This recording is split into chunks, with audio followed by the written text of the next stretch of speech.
President ಮತ್ತು ಅದನ್ನು file ಮಾಡಿದ್ರೆ ಅವರ ಸದಸ್ಯರನ್ನು ರದ್ದಾಗ್ತದೆ. ನಾವು ಹೇಳಿದ್ದೀವಿ ಇದು ಹೈಕೋರ್ಟ್ನಲ್ಲಿ ಇರುವುದು ಒಂದು ಇಂಡಿಪೆಂಡೆಂಟು. ಇಲ್ಲಿ ಕಮಿಷನರು ಈಗಾಗಲೇ ಸರ್ಕಾರ ಪತ್ರ ಬರೆದಿದ್ದಾರೆ, ಇವರು ಸಲ್ಲಿಸಿಲ್ಲ ಇವತ್ತು ಸಹ ಅಸೆಟ್ ಮತ್ತು ಲೈಬಿಲಿಟಿ, ಹೀಗಾಗಿ ಇವ್ರ ಮೇಲೆ ಕ್ರಮ ಕೈಗೊಳ್ಳಬೇಕು ಅಂತೇಳಿ.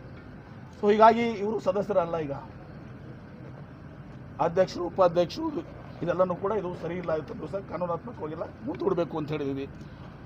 ಉಪಾಧ್ಯಕ್ಷ ಆದಾಗೂ ಕೂಡ ಅವರು ವೋಟಿಂಗ್ ಮಾಡಿಸಿದ್ರು, ಎಲ್ಲನೂ ರೆಕಾರ್ಡ್ ಮಾಡ್ತೀವಿ ಅಂತ ಹೇಳಿದ್ರು, ಎಲ್ಲನೂ ನಾವೆಲ್ಲ ಹೇಳಿದ್ರೆ ರೆಕಾರ್ಡ್ ಮಾಡ್ಕೊತೀವಿ, ಲೆಟರ್ಸ್ ಎಲ್ಲನೂ ಅದರ ಪಾರ್ಟ್ ಆಫ್ ತಗೋತೀವಿ ಅಂತ ಹೇಳಿದರು. ತದನಂತರ ಉಪಾಧ್ಯಕ್ಷಕ್ಕೆ ಬಂದಾಗ ಅಧ್ಯಕ್ಷದ ವೋಟಿಂಗ್ ಮಾಡಿಸಿ ಸಪ್ರೇಟ್ ಇಟ್ಕೊಂಡಿದ್ದಾರೆ. ಉಪಾಧ್ಯಕ್ಷ ಬಂದ ಮೇಲೆ ಅವರು ಕೈ ಎತ್ತಿಸುವಂಥದ್ದು, ಪರನೂ ಕೈ ಎತ್ತಿಸಿದ್ರು, ವಿರೋಧನೂ ಅವರೆಲ್ಲರೂ ಕೈ ಎತ್ತಿದ್ರು.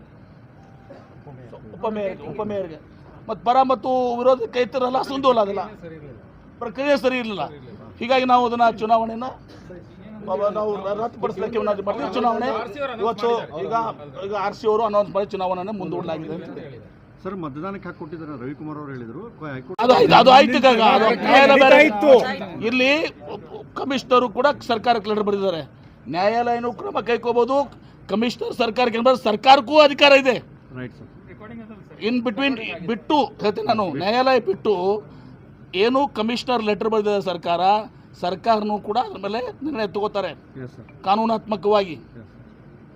ಒಂದು ತಿಂಗಳಿಗೆ ಅವ್ರು ಕೊಟ್ಟಿರಲಿಲ್ಲ ಅಂದರೆ BBMP ಕೇಸ್ ಎಲ್ಲ ಇದೆ, ಸರ್ಕಾರನೂ ಕೂಡ ನಿರ್ಣಯ ಮಾಡ್ತಾರೆ.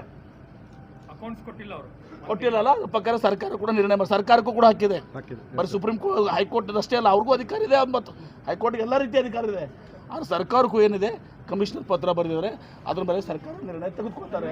ಈ ಮತ್ತೆ ಅವರು ಆ ಗೊಂದಲವನ್ನು ಸೃಷ್ಟಿ ಮಾಡಿ ಪರ ವಿರೋಧಿ ಎರಡು ಕಡೆ ಕೈತ ಮೇಲೆ ಚುನಾವಣೆಯನ್ನು ಮುಂದೂಡ್ತೀವಿ ಅಂತ ಗಲಾಟೆ